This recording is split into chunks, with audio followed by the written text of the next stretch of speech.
d'être avec vous. Merci Johnny pour l'invitation. Donc mon épouse Myriam, le grand Timéo et Elliot, et en leur nom, on est heureux vraiment d'être avec vous ce matin. Alors il me semble, mais je suis sûr qu'avec l'ITB, on a eu l'occasion de venir à Libourne il y a, quand j'étais étudiant, entre 2002 et 2004. Voilà, c'était hier, avant-hier. À l'époque, j'avais des cheveux, hein. Eh oui, le temps change. Et juste un petit souvenir de l'ITB, c'est l'un des premiers souvenirs assez marquants. Je dis ça en fait, c'est un peu pour introduire mon message.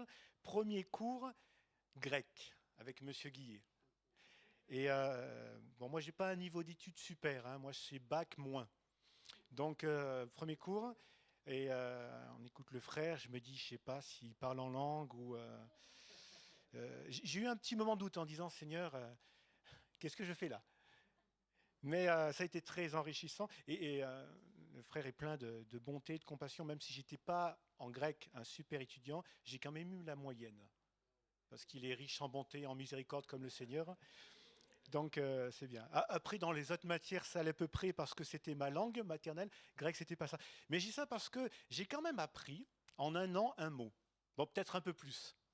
Mais il y a un mot qui m'a marqué, c'est le mot métanoïa, repentance.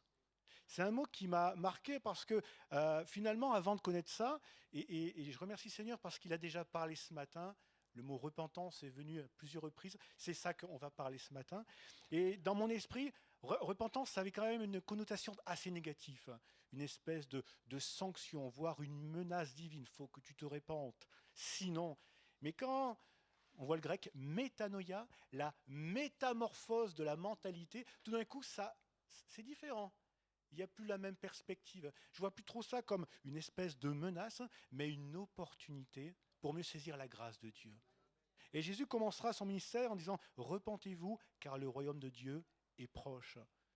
Changer de mentalité, pourquoi? Pour ne pas passer à côté du royaume de Dieu. Et le royaume de Dieu, c'est l'amour, c'est la paix, c'est la joie, c'est la justice, c'est le pardon, c'est la guérison, c'est la compassion, c'est une vie nouvelle. Ça en vaut la peine. Amen. La métanoïa, la métamorphose de la mentalité, c'est mon thème, c'est la repentance, une opportunité pour saisir la grâce de Dieu. Et vu que tout est par grâce, autant être métamorphosé dans son état d'esprit.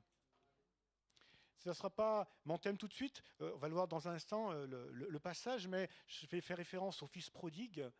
Il y a une repentance, bien sûr, il y a ce moment où il rentre en lui-même. Et finalement, ce qui avant pouvait considérer comme étant la liberté, la vie, il dira j'ai péché.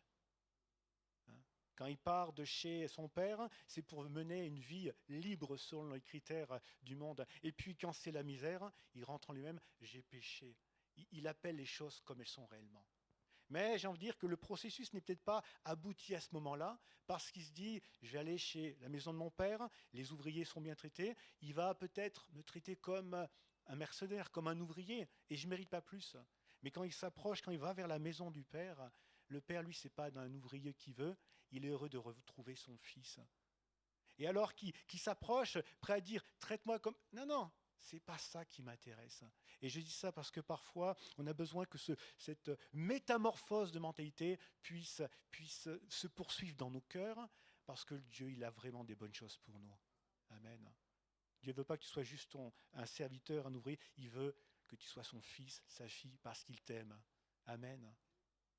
La repentance est vraiment liée, à mon sens, avec un changement de vision. On en parle un peu plus. J'ai cette image, là encore, ça vaut ce que ça vaut. Imaginez, vous allez chez l'ophtalmo. Je vois qu'il y en a plusieurs qui ont des lunettes. Vous allez chez l'ophtalmo et là, vous avez allez, bizarrement, vous avez des grosses paires de lunettes de soleil noir, super sombres. Vous arrivez chez l'ophtalmo et dit, vous y voyez bien avec ça? Vous répondez, for sure.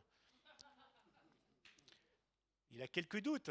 Et puis en plus, ses lunettes, elles sont toutes rayées, elles sont bizarres. Il fait des tests. Et au bout d'un moment, il dit non, non, mais c'est pas possible. Il faut vraiment changer de lunettes. Parce que si tu gardes cette vision, mais tu vas te prendre un mur, il va y avoir un danger, il faut changer. Et c'est comme ça que, il me semble, on peut percevoir la repentance à laquelle le Seigneur nous invite pour ton bien. change de mentalité, change de vision. Amen. Allez, j'aimerais voir avec vous la situation d'un homme. Lui, il a saisi la grâce de Dieu in extremis, au dernier moment, à quelques heures, minutes avant de rencontrer son Créateur. C'est dans Luc chapitre 23, c'est le brigand repentant. Mais j'aimerais dire que pour nous, bien-aimés, on n'est pas obligé d'attendre in extremis pour saisir la grâce de Dieu par la repentance dès à présent et vivre la vie glorieuse que Dieu a pour nous. Luc chapitre 23, verset 39.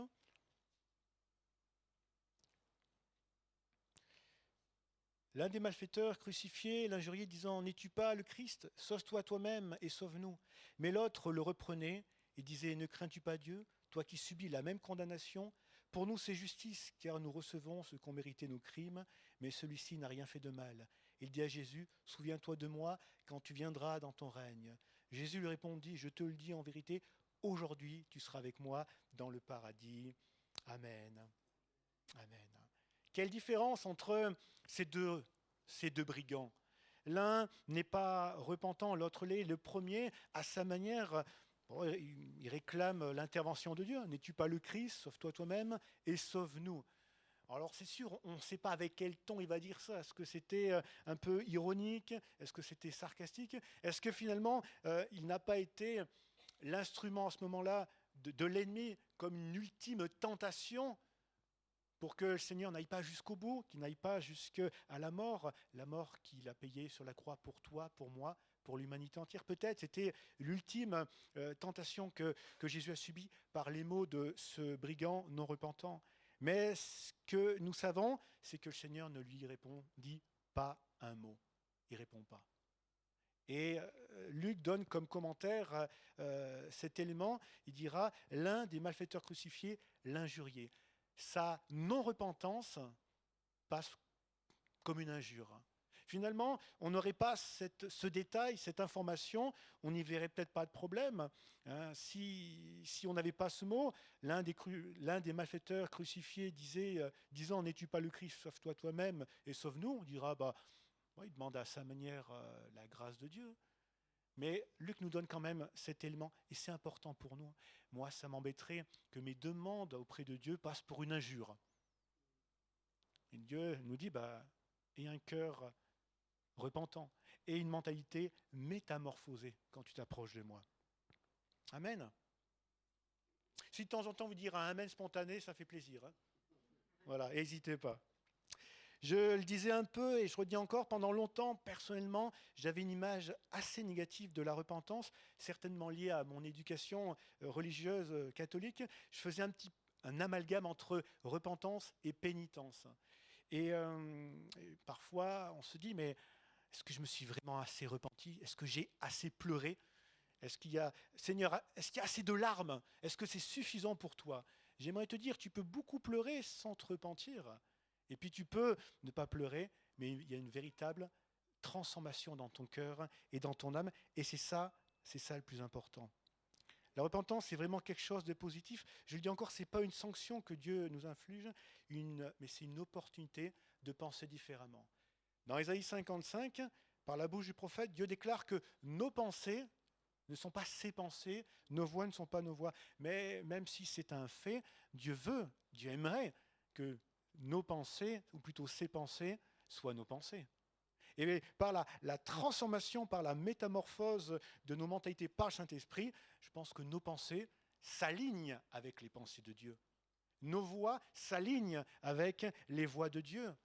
Amen. Ces commandements ne sont plus pénibles. Nous savons ce que Dieu attend de nous et nous le faisons avec joie, par le Saint-Esprit. Cette métamorphose se manifeste par un changement de pensée et puis ça se poursuit après par des paroles et par des actes. D'abord par des paroles et puis après par des actes. Jean-Baptiste invite les auditeurs à concrétiser leur repentance par du fruit. Produisez du fruit digne de la repentance. Là, pour le brigand repentant, ce n'était pas possible. Humainement parlant, il ne pouvait pas concrétiser sa métamorphose de cœur, d'âme par des actes, mais à travers ses paroles, et on va les voir dans un instant. J'aimerais vous dire que ça commence là. Quand ton cœur a été transformé, métamorphosé, ça s'entend déjà dans tes paroles. me souviens du témoignage d'un jeune homme, un grand jeune homme que j'avais rencontré il y a une vingtaine d'années maintenant. Il a eu l'occasion de découvrir l'Évangile, je crois que c'était à Bordeaux, avec son frère. Et ce jeune, dans leur quotidien, avait l'habitude de... Ils ne pouvaient pas dire une phrase sans qu'il y ait un gros mot. C'était leur manière de faire, leur manière d'être. Et puis ils découvrent l'Évangile. Ils sont percutés. Je ne sais pas s'il y a eu beaucoup de larmes à l'écoute de l'Évangile, mais ce qui s'est passé, c'est que quelques heures, quelques jours après, ils se sont dit l'un à l'autre, « T'as remarqué, on ne dit plus de gros mots. » Et ce n'était pas un effort, c'était une transformation de cœur. C'est pas ce qui t'est arrivé, Fabrice? Il me semble. Hein, voilà. On a eu l'occasion avec Fabrice Canadel. On se connaît depuis quelques années. Ça fait un moment maintenant. Voilà, c'était le siècle dernier. Pas début du siècle dernier, on n'est pas si vieux que ça quand même. Quand le cœur est transformé, les paroles sont transformées. Et vis-à-vis de cet homme, sa transformation se manifeste déjà à travers ces quelques mots, verset 40, mais l'autre le reprenait, le second brigand, et disait, « Ne crains-tu pas Dieu, toi qui subis la même condamnation, pour nous, c'est justice. » Ces quelques mots, c'est quand même profond. Pour nous, c'est justice. Combien de fois, lorsqu'on passe par un coup dur, une épreuve, une sanction, le premier réflexe, c'est de dire, c'est pas juste. C'est presque un réflexe. C'est pas juste. Parfois, c'est pas juste. Parfois, nous subissons des injustices. Mais bien aimé, parfois, on a joué avec le feu et on s'est brûlé. Hein. Parfois, les sanctions qui arrivent, c'est juste. Bien aimé, si tu te fais flasher, ça arrive parfois, c'est juste. Là, je savais qu'il n'y aurait pas de amen. C'est pas juste. Je me suis fait flasher pour 1. Alors déjà, c'est pas pour 1. Tu étais au moins 6 au-dessus. Il y a une retenue de 5. Mais 6, excuse-moi, c'est juste. Ce qui ne serait pas juste, c'est que tu roules plus vite et que tu ne te fasses pas flasher. C'est que l'appareil serait défectueux. C'est juste. Et parfois, on a du mal. Dès qu'on a un souci, c'est pas juste. C'est pas juste. Si, c'est juste. Vous savez, ce qui est le plus étonnant, c'est que la grâce de Dieu n'est pas vraiment juste. Parce que si Dieu était juste à l'extrême, mais tous sont péchés. On serait tous condamnés à l'enfer. Mais dans sa grâce, il a dit, je paye à leur place. Pas si c'est vraiment juste, mais c'est ce qu'il a fait quand même, par amour pour nous. Amen. Gloire à Dieu. La prochaine fois que tu seras flashé, bénis le Seigneur. Ils sont quand même différents, ces deux brigands. Le premier, il n'y a pas ce sentiment, et sauve-toi toi-même et sauve-nous. Oh, je pense qu'il était un peu contrarié de subir les conséquences de ses méfaits, mais pas plus, pas plus culpabilisé que ça, quoi. Ah Seigneur, on veut avoir ce sentiment quand même que vis-à-vis de la justice, si nous arrive quelque chose, c'est pas forcément une injustice, quoi. Parfois, tu nous as fait grâce, bien des fois. Parfois, tu dis, écoute, tu veux jouer avec le feu, je te laisse te brûler. Bon, Seigneur, la prochaine fois, je ferai attention. Amen. Une petite parenthèse, quand on parle de repentance, souvent, bien sûr, c'est lié envers le péché, mais je pense que ça va au-delà. C'est le changement d'état d'esprit envers à peu près tout. Je sais qu'avec mon épouse, par exemple, on a une perception différente de la chance. Mon épouse aurait tendance à dire on n'a pas de chance, parce que si on fait une tombola, si on fait un loto de basket, on va perdre. Et souvent, elle dit on n'a pas de chance. Et moi, je dis on a de la chance parce qu'on ne gagne pas. Parce que quand tu gagnes, et tu rejoues, tu recommences, et ça peut vite devenir addictif. Merci Seigneur de ce qu'on gagne jamais rien. Je ferme la parenthèse. Ce n'est pas une invitation à mon épouse à te repentir, quoique tu fais comme tu veux. Vis-à-vis de lui-même, pour nous c'est justice, vis-à-vis du Seigneur. Mais celui-ci n'a rien fait de mal. C'est intéressant parce que dans la mentalité de nombreuses personnes, quand il y a un souci, ils lèvent le poing devant Dieu. Dieu est coupable de tout. Ils diront, s'il y avait un bon Dieu, il n'y aurait pas ça. Et ta responsabilité, et la mienne, et ceux des autres.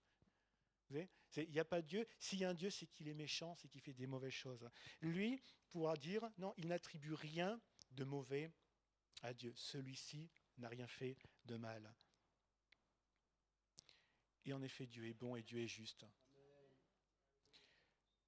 Moi aussi, montrer, et ça c'est vraiment important, que la repentance donne un autre regard. Dans Ésaïe 53, on peut peut-être lire les premiers versets d'Ésaïe 53.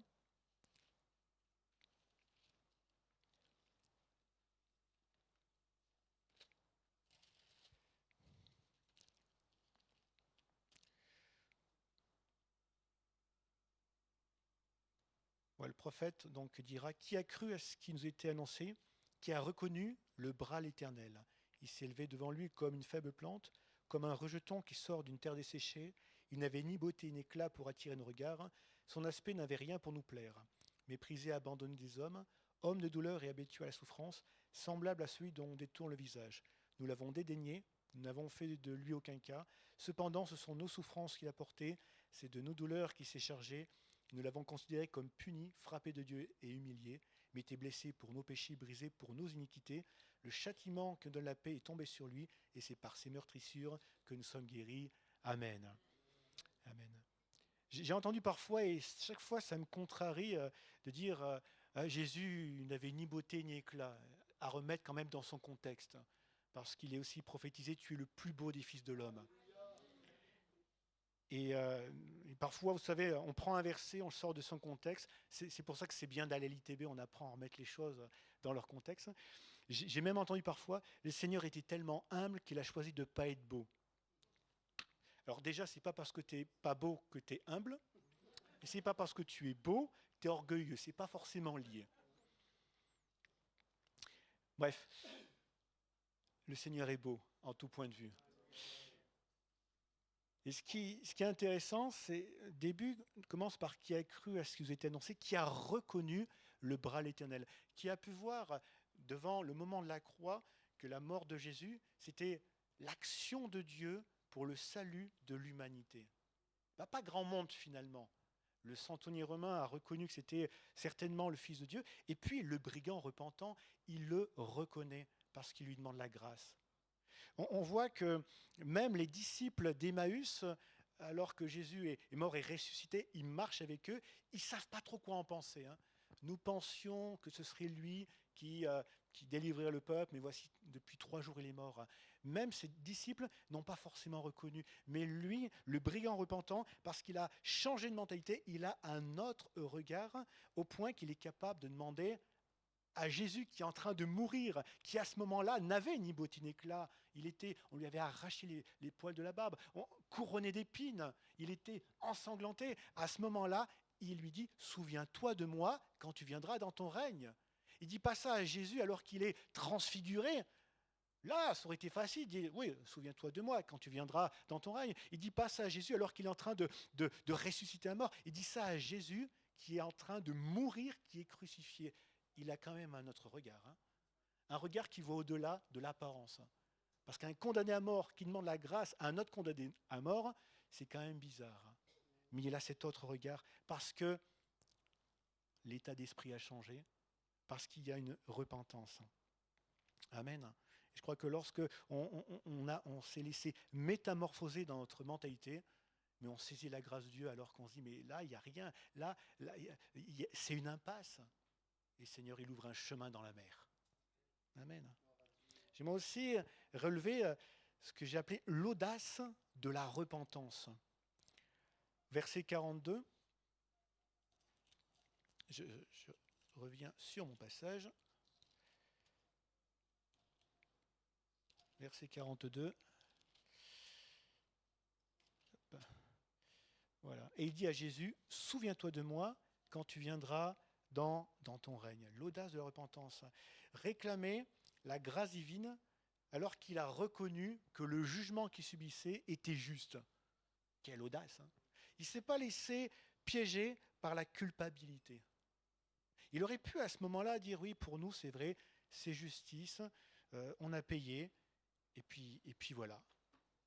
On a fait des méfaits qu'ils ont amenés à la croix, eh bien on paye, et puis point, on ne va pas plus loin. Il aurait pu se laisser coincé dans la culpabilité. Et la culpabilité, bien aimée, peut-être une parole pour quelqu'un ce matin, peut être une véritable prison pour son âme. Parfois, bien sûr, on doit se sentir coupable. Quand on a fait le mal, c'est normal de sentir mal. Mais il ne faut pas se laisser piéger par cela. Il ne faut pas que la culpabilité devienne une prison pour notre âme. Amen. Il ne faut pas se laisser culpabiliser, mais être amené à la repentance.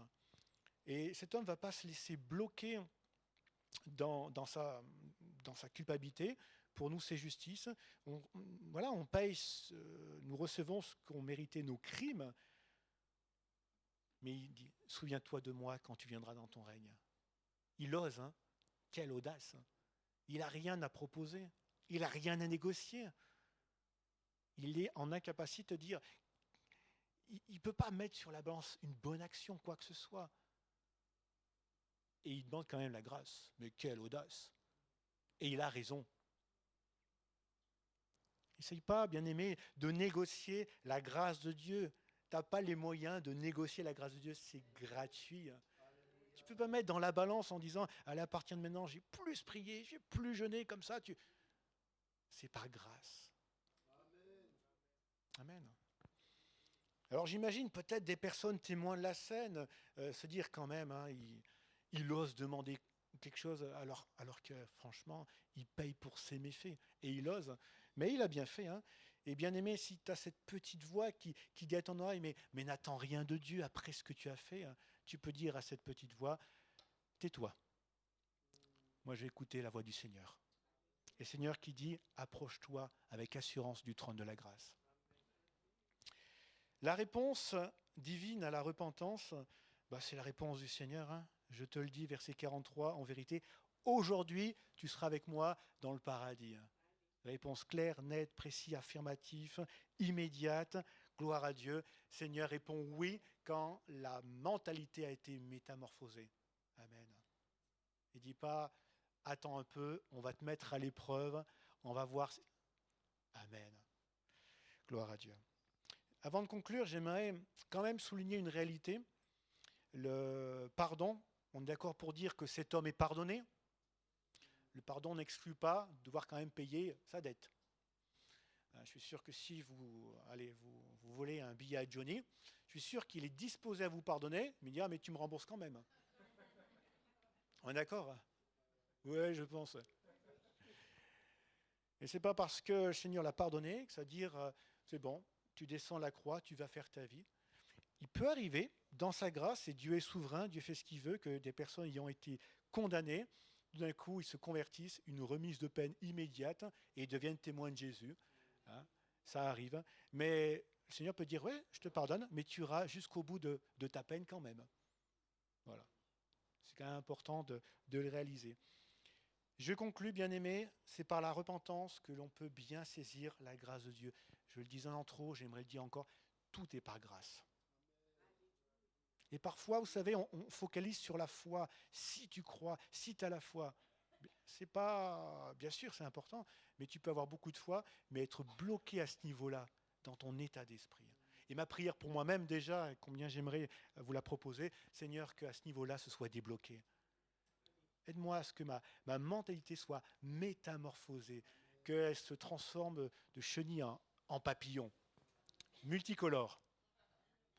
Et que je puisse aller plus loin dans ce que tu veux me faire comprendre, que ce soit pour le salut, que ce soit pour tout, parce que tout n'est pas grâce, que ça ne bloque pas au niveau de la mentalité. Est-ce qu'on peut...